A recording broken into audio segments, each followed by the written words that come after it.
Dugang mga empleyado sa Mandawi City gipaubos sa kinalit nga drug test sa Taga City Substance Abuse Prevention Office. Anang report ni Nico Serino. Mga empleyado sa Mandawi City Legal Office ang gisurpresa sa taga Maksapo. Gipangayuan og urine sample para mapaubos sa drug screening. 28 ka mga empleyado ang napaubos sa test. Matod sa Maksapo, nagnegatibo ra hinuon tanan sa resulta. Ang testing subay sa paninguha aron mamahimong drug-free workplace ang tibuok City Hall. Kay dunay silot sa mga masakpan nga tiggamitan.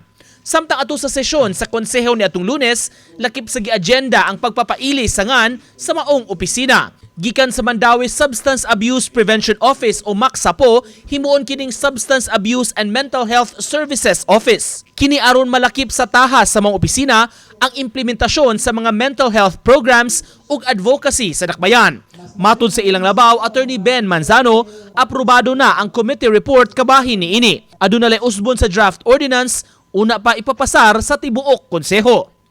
Nico Sereno, Balitang Bisdak.